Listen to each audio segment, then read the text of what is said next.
നമസ്കാരം. മലയാളി വാർത്തയിലേക്ക് സ്വാഗതം. പ്രധാനമന്ത്രി നരേന്ദ്രമോദിയെ ഡൽഹിയിലെത്തി നേരിട്ട് കണ്ട് കേരളത്തിലെ സ്ഥിതിവിവരങ്ങൾ, വയനാട്ടിലുണ്ടായ ദുരന്തത്തെക്കുറിച്ചുള്ള വ്യക്തമായ ചിത്രം നൽകുകയാണ് കേന്ദ്ര സഹമന്ത്രി ജോർജ് കുര്യൻ. അദ്ദേഹത്തിന്റെ വസതിയിലെത്തി സന്ദർശനം നടത്തിയിരിക്കുകയാണ് കേന്ദ്രമന്ത്രി. കേന്ദ്ര ഏജൻസികൾ വയനാട്ടിൽ നടത്തിയ വളരെ സത്യസന്ധമായ 24 മണിക്കൂറും പ്രവർത്തിക്കുന്ന ദുരിതാശ്വാസ രക്ഷാപ്രവർത്തനങ്ങളെക്കുറിച്ചുള്ള ചെറുവിവരണമാണ് പ്രധാനമന്ത്രിയോട് ജോർജ് കുര്യൻ നടത്തിയിരിക്കുന്നത്. കേന്ദ്രസേനകൾ രക്ഷാപ്രവർത്തനത്തിൽ മികച്ച സേവനം നൽകി എന്നുള്ള കാര്യം തന്നെയാണ് പ്രധാനമന്ത്രിയോട് ജോർജ് കുര്യൻ പറഞ്ഞതായും വ്യക്തമാക്കുന്നത്.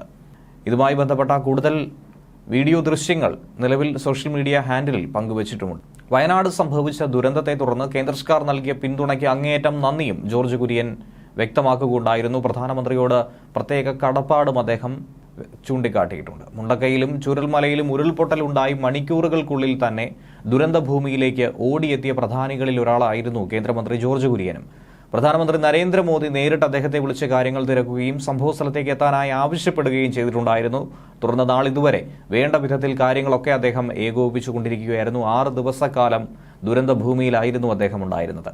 ഈ ദുരന്തത്തിന്റെ വ്യാപ്തിയെക്കുറിച്ച് കേന്ദ്ര സർക്കാരിനെ ബോധ്യപ്പെടുത്തി സൈന്യത്തിന്റെ ഇടപെടൽ ഉൾപ്പെടെ സജീവ സഹായവും ആദ്യ മണിക്കൂറുകൾ തന്നെ ഉറപ്പാക്കിയതിന് പിന്നിൽ പ്രവർത്തകരവും ജോർജ് കുര്യന്റെ ഇടപെടൽ തന്നെയായിരുന്നു. കാര്യക്ഷമമായ ഏകോപനമായിരുന്നു എന്ന് വേണം മനസ്സിലാക്കാൻ. സൈനിക സംഘത്തെയും സന്നാഹത്തെയും ഒപ്പം തന്നെ കേരള പോലീസിനെയും കേരള അധികാരികളെയും ഒക്കെ തന്നെ ഏകോപിപ്പിക്കുന്നതിൽ നിർണായക പങ്ക് വഹിക്കുന്നുണ്ടായിരുന്നു. വയനാട് ഉരുൾപൊട്ടൽ ദുരന്തം റിപ്പോർട്ട് ചെയ്യപ്പെട്ടതിന് തൊട്ട് പിന്നാലെ തന്നെ പ്രധാനമന്ത്രി നരേന്ദ്രമോദി അദ്ദേഹത്തിന് നൽകിയ പ്രത്യേക നിർദ്ദേശം തന്നെയായിരുന്നു ഇത്രയും ദിവസം പൂർത്തീകരിച്ചത്. വയനാട്ടിലെ ദുരന്തമുഖത്ത് ക്യാമ്പ് ചെയ്തുകൊണ്ട് പ്രവർത്തനങ്ങൾ എങ്ങനെയൊക്കെ ഏകോപിപ്പിക്കാൻ കഴിയുമോ അതൊക്കെ തന്നെ വളരെ കൃത്യമായി ഒരു സാധാരണക്കാരനെ പോലെ ജനങ്ങൾക്കിടയിൽ ഇടപഴകിക്കൊണ്ട് തന്നെയായിരുന്നു അദ്ദേഹം രക്ഷാപ്രവർത്തകർക്കൊപ്പം നിന്നിട്ടുണ്ടായിരുന്നത്.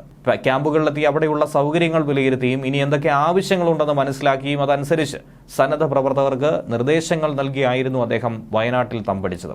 തൊട്ടുപിന്നാലെയാണ് പ്രധാനമന്ത്രിയെ നേരിട്ട് കണ്ട് കാര്യവിവരങ്ങൾ ബോധിപ്പിക്കാനും കൂടുതൽ സഹായങ്ങൾ ചോദിച്ചു മനസ്സിലാക്കാനുമായി യാത്ര തിരിച്ചത്. അതിനിടെ കേരളത്തിൽ നിന്നുള്ള മറ്റൊരു കേന്ദ്രമന്ത്രിയായ സുരേഷ് ഗോപി ഇന്ന് വയനാട് ദുരന്തബാധിത മേഖല സന്ദർശിച്ചിരുന്നു. അദ്ദേഹം കാര്യവിവരങ്ങളൊക്കെ തന്നെ മനസ്സിലാക്കിയിരുന്നു. വയനാട് ഉരുൾപൊട്ടൽ ദേശീയ ദുരന്തമായി പ്രഖ്യാപിക്കുന്നതിന്റെ നിയമവശങ്ങൾ കൂടി പരിശോധിക്കുമെന്നാണ് അദ്ദേഹം പറഞ്ഞിരിക്കുന്നത്. അതിന്റെ സാധ്യതയും മറ്റുമൊക്കെ പരിശോധിക്കാമെന്നും അതിന് സാധ്യമായ നടപടികളൊക്കെ തന്നെ ഉണ്ടെന്നും എല്ലാം മുറ പോലെ നടക്കുമെന്നുമാണ് കേന്ദ്രമന്ത്രി പറഞ്ഞിരിക്കുന്നത്.